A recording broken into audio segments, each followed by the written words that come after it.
आप जो press conference रखें, किस विषय में रखें, क्या है मामला, क्या है? देखिए, आज तक का रिकॉर्ड है, आप लोगों को, आपको प्रेस मीडिया है, आपके रिकॉर्ड में भी कहीं भी ऐसा नहीं आया होगा कि कोई एचपीसीएल के खिलाफ या बीपीसीएल के खिलाफ किसी ने प्रेस कॉन्फ्रेंस रखी हो। लेकिन जब एचपीसीएल ने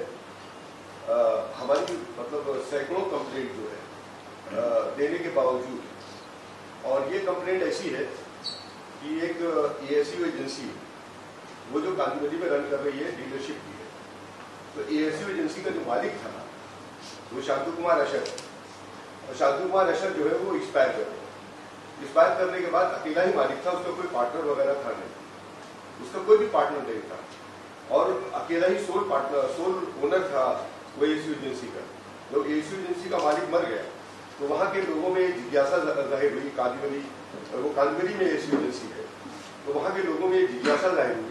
कि अगर ये डीलरशिप कैंसिल होती है या डीलरशिप क्योंकि ओनर खत्म हो गया है, ओनर के खत्म होने के बाद ऑटोमेटिक डीलरशिप जो है एचपीसीएल कैंसिल कर देगा, फिर दूसरी एक वांट देगा, और वांट देने के बाद उसमें नए लोगों को आने का मौका देगा। हमारे बाजू में आजाद साहब बैठे हुए हैं, यही कंप्लेनेंट है और यही इस मुद्दे को हमारे पास लेके आए हैं।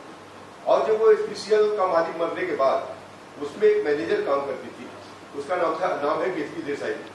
और वो केतकी देसाई ने किस तरह से अपने आप को वहाँ पे मतलब अपनी मौजूदगी दिखाई, और मौजूदगी दिखाने के बाद उसने ये भी कहा कि हम इसमें पार्टनर हैं। ठीक है, पार्टनर है या कुछ भी है, हम लोगों ने जैसे ही वो मर गया तुरंत आजाद हमारे पास आए, और आजाद ने तुरंत एचपीसीएल के सारे अधिकारी, जितने भी उच्च अधिकारी थे, इवन डायरेक्टर है और चेयरमैन है, और जितने भी कंसर्न अधिकारी थे, इवन विजिलेंस डिपार्टमेंट, हमने जितने भी सब है, सबको हमने अब इनकी ये बात बताई कि देखिए ऐसा है कि ये एएसयू एजेंसी केतकी देसाई को देना कानूनन अवैध है। कानून के तरीके से, कानून के भाषा में एचपीसीएल एजेंसी जो है केतकी देसाई को नहीं दी जा सकती। कारण उसका क्या है कि एक गाइडलाइन है एचपीसीएल, उसमें 3 रूल 3 सब क्लास 2 के तहत अगर किसी के ऊपर आपराधिक मुकदमा दर्ज होता है, आपराधिक मुकदमा अगर उसमें इन्वॉल्व है, तो उसको डीलरशिप देना कानूनी तरीके से अवैध माना जाता है, कानूनी तरीके से वो अवैध मान लिया जाता है, और उसको एएसयू एजेंसी नहीं दी जा सकती। लेकिन एचपीसीएल के अधिकारियों ने अपने बात को उससे केतकी देसाई से हाथ मिलाते हुए, केतकी देसाई को अपनी बात, केतकी देसाई की बात को मानते हुए, और उसके बाद चलिए ठीक है, वो तो ठीक है, एएसयू एजेंसी पर 1 करोड़ 89 लाख का दंड है, पेनाल्टी है, और उस पेनाल्टी को भी ना देते हुए, जो पेनाल्टी थी, पेनाल्टी को ना देते हुए एएसयू एजेंसी को केतकी देसाई के नाम उन्होंने डीलरशिप दे दी। हमने सारे अधिकारियों को आवाज लगाई कि देखिए, ये पहले तो आप अपना ये वसूल है, ये धंधे का वसूल है, ये बिजनेस का वसूल है, कि पहले पिछला बकाया अदा करो, उसके बाद फिर आगे काम शुरू करो। लेकिन यहाँ पे एचपीसीएल ने कौन सी उसकी मतलब मजबूरी एचपीसीएल की आ गई कि आज कितना बड़ा सोर्स, कितना बड़ा पैसे का दबाव केतकी देसाई ने उनके अधिकारियों के ऊपर दिया कि एचपीसीएल को सारी कमियां जो है एकदम नजरअंदाज कर दिया, सारी कमियों को, किसी भी कमी को एचपीसीएल ने अपने कंसिडरेशन में लिया ही नहीं। और उसके बाद सबसे बड़ी बात यह है कि सबसे बड़ा मसला यह है कि आज उच्च अधिकारी जो है किस तरीके से केतकी देसाई के दबाव में काम कर रहे हैं, उसको वो समझ से बाहर की बात आ रही है। हम अगर उनको नोटिस कंप्लेंट कर रहे हैं, आजाद अगर ये कंप्लेंट कर रहा है, तो सबसे बड़ी बात है कि उसका जवाब ये दिया जा रहा है वहां से कि हमारी आपकी कंप्लेंट जो है, आपको इसमें कंप्लेंट करने का अधिकार नहीं है। मेरा ये कहना है कि हर हिंदुस्तान के नागरिक को, हर हिंदुस्तान के सिटीजन को अधिकार है कि अगर कहीं भी अपराध होता है, उसको जागरूक करना, उसको जागरण में लाना, उसको बताना, ये हर इंसान का दायित्व बनता है। अगर एक आम आदमी की हैसियत से, अगर आजाद ने एक आम आदमी की हैसियत से किसी भ्रष्टाचार को, किसी करप्शन को, किसी इलीगलिटी को जाहिर करने का काम किया है, तो वहां पे एचपीसीएल को ये चाहिए था कि हमारी बात को कंसीडर करता, हमारी बात को समझता, हमारी बात को हमको सही जवाब देता। लेकिन जवाब में वो ये दे रहा है कि आपकी कंप्लेंट से हमारे अधिकारियों को डिस्टर्बेंस होता है, हमारे अधिकारी जो है डिस्टर्ब हो जाते हैं। हमारे अधिकारी जो है कुछ काम नहीं कर पाते हैं, यानी हम उनको ऑब्स्टिकल पैदा कर रहे हैं। हमारे जवाब, सही जवाब अगर हम मांग रहे हैं कि आपने किस आधार पे इसको दे दिया डीलरशिप को, तो वो आधार को ये दबाया जा रहा है कि आपको आधार, ये सवाल पूछने का आपका अधिकार नहीं है।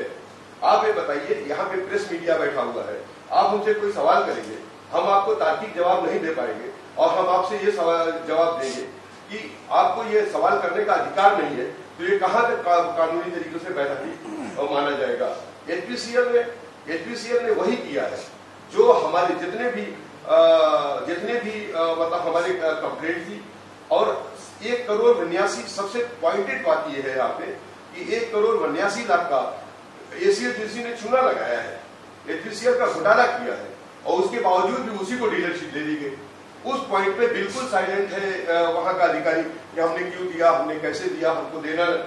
मतलब ये कानून के तहत दे दिया, बिल्कुल कुछ बोल ही नहीं रहा है। और दूसरे अगर वो इन्वॉल्व है तो हमसे कहते हैं ये कोर्ट में मुकदमा दर्ज है, लेकिन उनकी गाइडलाइन ये कहती है अगर कोई इन्वॉल्व है पर्सन, उसको लाइसेंस दिया जाए जिसका साफ सुथरा चरित्र होना चाहिए, साफ सुथरा कैरेक्टर होना चाहिए। जैसे एक आरोपी अगर पकड़ लिया गया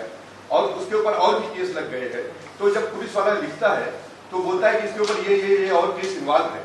तो कोर्ट ये बोलता है कि हैबिचुअल ऑफेंडर है, इसलिए वो हमको जामीन नहीं देता है, हम हमारी जामीन रिजेक्ट कर देता है। यहाँ पे एचपीसीएल ने आपराधिक मुकदमा दर्ज होते हुए इस बात को ध्यान दिया, इस बात का ध्यान नहीं दिया कि उसके ऊपर आपराधिक मुकदमा दर्ज है, और उसके दबाव के कारण, केजपी देसाई के दबाव के कारण उन्होंने उसको लाइसेंस डीलरशिप फिर से दे दिया। और हमको बड़ी मजबूरी के तहत, बहुत ही मजबूरी के साथ हमको ये प्रेस कॉन्फ्रेंस करनी पड़ी कि हम इस बात को समाज में फैलाएं, हम समाज को इस बात को बताएं कि एचपीसीएल ने किस तरीके से, एचपीसीएल में किस तरीके की धांधलियां हो रही हैं, किस तरीके से एक डीलरशिप को कानूनी कानून को नजरअंदाज करते हुए एक आदमी को डीलरशिप दी जा रही है। इसके तहत हमने एचपीसीएल को, इसके तहत हमने